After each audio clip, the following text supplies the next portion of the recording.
Hola, ¿qué tal? Muy buenos días desde Madrid. Tal y como pueden ver ustedes, a esta hora disfrutamos pues de una mañana preciosa, con temperaturas muy agradables, aunque luego hará mucho calor y ahora es una hora perfecta para pasear. Me he venido arriba, así de claro. Por ese motivo hoy no les voy a contar ninguna maldad. Hoy les voy a llevar al lado oscuro de la especulación. Les voy a contar mi propia experiencia en operaciones que intervine directamente y espero que cuando terminen ustedes de ver el vídeo todavía me saluden por la calle. ¿De acuerdo? Bien. Financial Times ha publicado un artículo en el que destaca que la prima de riesgo que exigen los inversores para comprar deuda privada emitida por Nvidia a un plazo de 5 años es más baja que la prima de riesgo que exigen los inversores para comprar bonos emitidos o deuda pública emitida por el gobierno de Estados Unidos. ¿De acuerdo? Bien. ¿Esto qué significa? Bueno, en mi opinión significa muchas cosas. La primera, en relación con el gobierno. ¿En dónde reside finalmente la solvencia de un gobierno? Pues evidentemente la capacidad de obtener ingresos fiscales. Por eso tienen la capacidad de crear nuevas figuras impositivas. Y saben ustedes que la imaginación que tienen nuestros políticos para generar figuras impositivas tiende a infinito. Bueno, pues a pesar de eso, a pesar de ello, a pesar de la capacidad de imponer gravámenes a la ciudadanía, sin embargo los inversores confían más en Nvidia. Bueno, a mí no me sorprende. ¿De acuerdo? Bien. ¿Por qué confían más en Nvidia? Bueno, en primer lugar, porque Nvidia es una empresa solvente, ¿de acuerdo? Tal y como pueden ver ustedes, lo ha demostrado durante los últimos 10 años que ha sido una de las empresas más solventes del mundo. Pero además hay otro detalle que a mí me resulta de gran interés. Cuando la gente está confiando tanto en Nvidia, en realidad están confiando en que la carga de trabajo de la inteligencia artificial le va a permitir a Nvidia obtener un flujo enorme de ingresos. Están confiando en que va a haber energía para la inteligencia artificial y están confiando en que los hiperescaladores van a seguir invirtiendo. ¿De acuerdo? ¿A qué conclusión llego yo? Bueno, la primera conclusión que yo llego es la siguiente, que la inteligencia artificial no está en una burbuja. ¿De acuerdo? No está en una burbuja.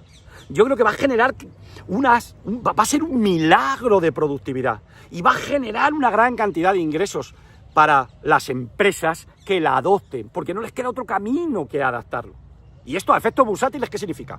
Pues que les queda al alza, les queda recorrido al alza a Nvidia, a las empresas del sector de la tecnología, a las empresas de semiconductores, a las de ciberseguridad, a las de memoria, a las de óptica. Les queda recorrido al alza, esto aquí no hay techo.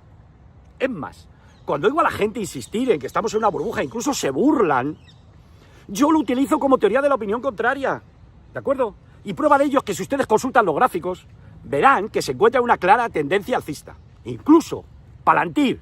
¿Recuerdan a Michael Burry que decía, ay, que se va a pinchar, qué tal? Pues no, aunque sea Michael Burry o Harry y te hayan hecho 10 películas. A mí me da igual. Lo que dice la pauta es lo que dice la pauta. No lo que digas tú, te lo estás inventando. Ya podemos comentar, incluso podríamos comentar el fallo que hay en la película. Pero de entrada no confío en nadie, nada más que en el gráfico y en la tendencia. Bien. Ya sabemos este hecho, ya sabemos que la gente confía más en Nvidia que en el gobierno de los Estados Unidos. Así de claro. Bien, ¿cuál es el lado oscuro de la especulación? Para llevarles a ustedes el lado oscuro de especulación, les voy a contar lo siguiente. A raíz del artículo publicado por Financial Times, en el que hablan de los CDS, me he acordado de algo que yo hice en los años 2010 que creo que les puede ser de interés para ustedes. ¿De acuerdo? Para ello me van a permitir que yo les explique lo siguiente. Cuando tú inviertes en un bono, vamos a suponer que sea un bono de baja calidad crediticia, un bono basura, como sabes que el riesgo de impago es alto, pues muchas instituciones lo que hacen es que compran un CDS.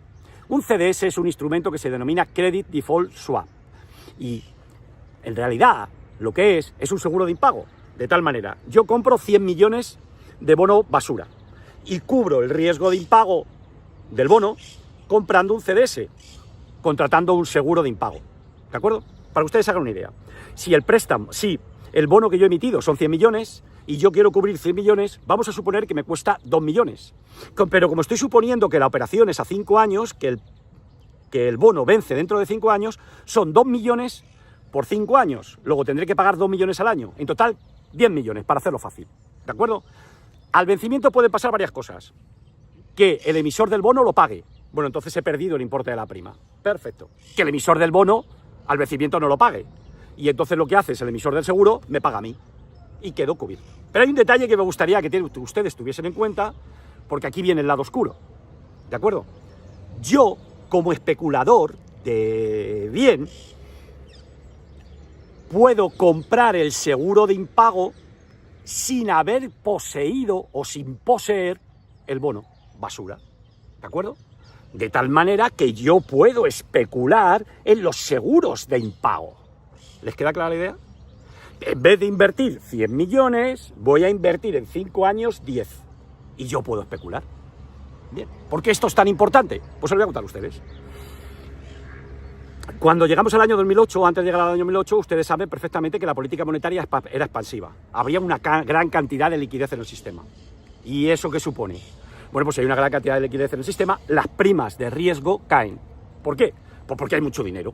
Y entonces la gente quiere colocar el dinero y por lo tanto hay más oferta de dinero para comprar bonos de baja calidad crediticia, los famosos bonos de alto rendimiento. Bien. Pero llega el año 2008 y nos encontramos que Alan Greenspan lo que hace es que retira liquidez del sistema. ¿De acuerdo? Y al retirar liquidez del sistema se produce una fuerte contracción de la liquidez. ¿De acuerdo? ¿Y entonces qué sucede con las primas de riesgo? Evidentemente, que se disparan al alza. ¿De acuerdo? Aquí viene la siguiente cuestión. Bueno, en esos casos, ¿qué hacen los especuladores? ¿Qué hacemos desde el lado oscuro? Pues buscamos aquellas empresas que sean empresas de baja calidad crediticia, ¿de acuerdo? Para comprar seguros de crédito. Porque a medida que se contrae la liquidez y aumenta el riesgo de impago, el precio de los seguros de impago, el precio de los CDS se dispara al alza. ¿De acuerdo? Pero necesitamos un mercado profundo. Y muchas empresas de estas no tienen una liquidez muy fuerte en el mercado de CDS. ¿Cuál puede ser el candidato? Un gobierno, ¿de acuerdo? La deuda pública emitida por un gobierno. ¿Qué gobierno podemos elegir? Uno que esté quebrado. ¿Cuál se eligió? Grecia, el gobierno de Grecia. Fíjense ustedes en este gráfico. Tal y como pueden ver ustedes en este gráfico, observarán que durante el año 2008 la prima de riesgo, el precio de los CDS estaba muy bajito, muy bajito, muy bajito.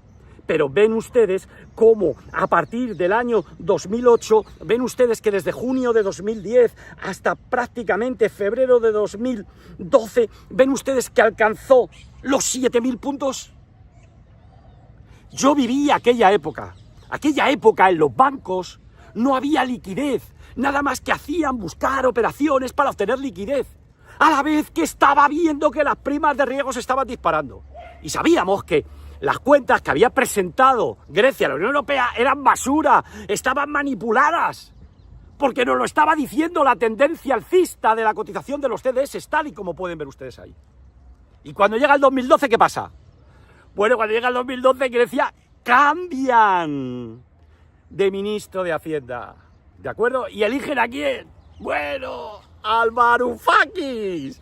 Y bueno, cuando llega el Varoufakis y empieza a hacer la reestructuración y nada más que ocupaba titulares, nosotros como especuladores de bien ya habíamos vendido nuestros CDS. ¿Queda clara la idea? Otra maldad. Usted recuerda una aseguradora que se llamaba AIG.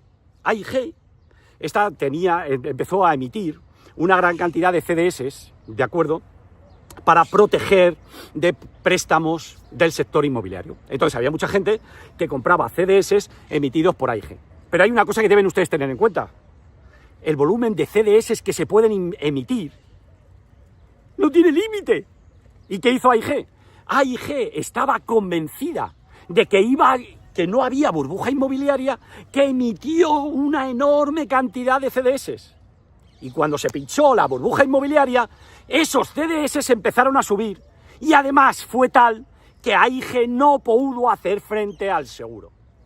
Al final, resultó intervenida, ¿de acuerdo?, por el gobierno de los Estados Unidos. ¿Esto a dónde nos lleva? Bueno, pues esto nos lleva a lo siguiente. Cuando dice que la bolsa va a formar un techo, lo primero que tienen que ustedes fijarse es en las primas de riesgo que exigen los inversores para comprar bonos basura. Si las primas de riesgo no se disparan y les están a ustedes metiendo miedo, es que es mentira, que es la narrativa de los medios de comunicación oficiales. ¿De acuerdo? Si tienen tiempo, fíjense en lo que sucedió en marzo de 2026, en lo que sucedió en abril de 2025.